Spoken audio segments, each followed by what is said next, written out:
Here is your rewritten story, polished for flow, clarity, pacing, and tone, while preserving all the original meaning and emotional depth. No title is included, per your request.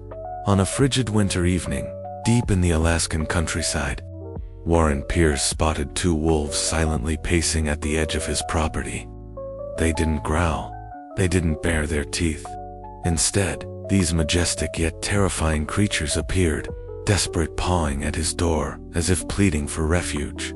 When Warren finally opened it, he couldn't have anticipated the life-altering moment that awaited him. What exactly did these frozen wolves want, and why would they choose a human's hearth over the wild they called home? Warren was no stranger to winter's fury.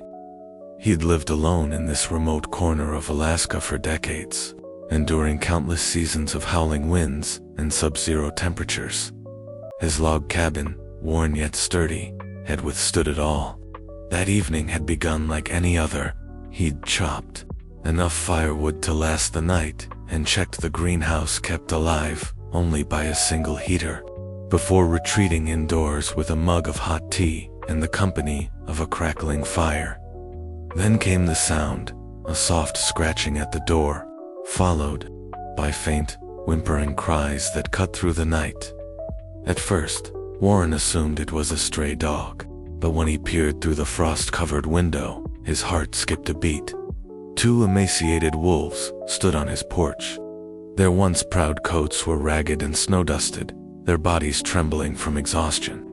One let out a weak howl as though asking for help. Everything in Warren's experience warned him to stay inside. Wolves were predators, unpredictable, potentially dangerous, but these weren't snarling beasts. They were shadows of themselves, barely holding on against his better judgment.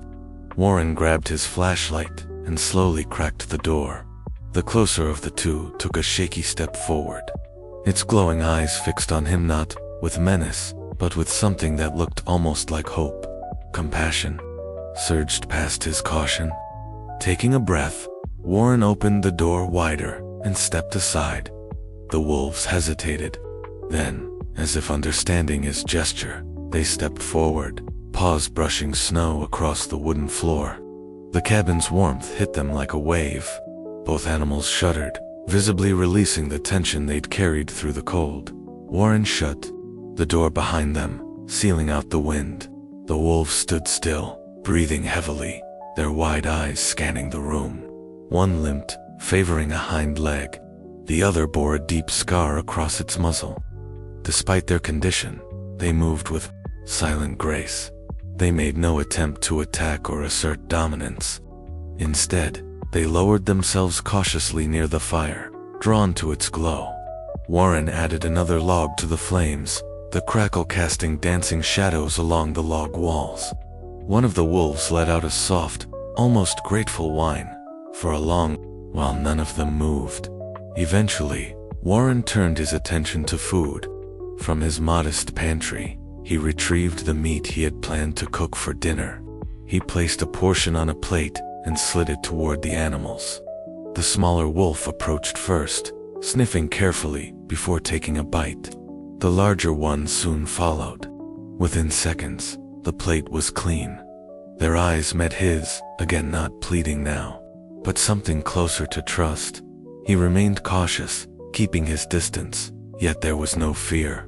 They were too exhausted, too hungry, too cold to pose a threat. Survival had stripped away everything else. The hours passed quietly. Warren read an old novel by the fire.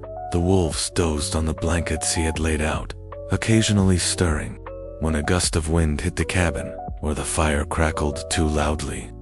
At one point, the larger wolf whimpered in its sleep, paws twitching as if chasing something in a dream.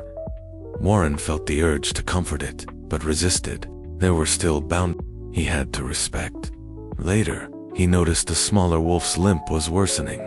He moved slowly, crouching nearby and extending a hand. The wolf didn't retreat. Gently, Warren examined the injured leg. The animal flinched and gave a low growl, but didn't snap. The swelling was clear, possibly an old injury worsened by cold and travel. Warren murmured quietly and fetched his old first aid kit. Years in the Boy Scouts had taught him the basics, and he hoped it would be enough. Carefully, he cleaned and bandaged the leg.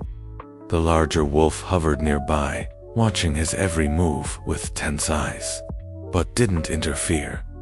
Once the bandage was in place, Warren let out a shaky breath. The smaller wolf exhaled to an odd moment of shared relief, with the immediate needs addressed. Warren turned to the bigger question: what now? His food supply was limited.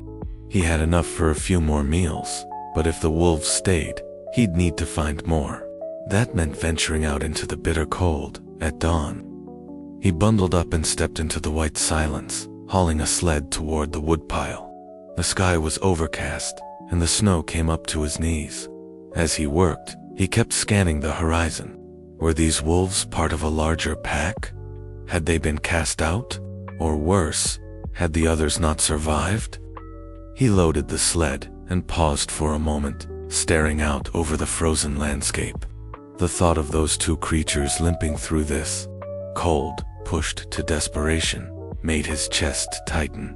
No living thing should have to endure such suffering alone.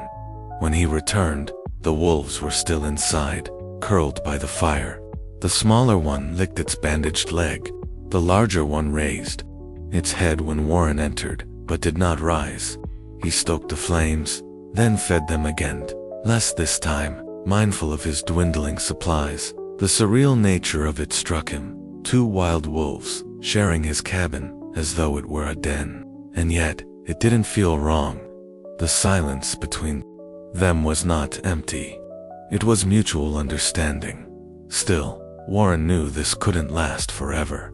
He debated calling the local wildlife ranger, but what if they were removed, or worse, killed? He couldn't bring himself to risk it. Not yet. That night, as the wind screamed outside, the cabin remained a small bubble of warmth. Warren couldn't sleep. He paced quietly, the wolves watching him in silence. Their presence comforted him in a strange way, gave him purpose. By the next morning, he noticed something strange. The larger wolf was no longer resting near the fire. Alarmed, Warren scanned the cabin until a low growl drew his attention. The larger wolf stood rigid in the far corner of the room, body tense, ears flattened, hackles raised. But it wasn't focused on Warren. It was staring at the door,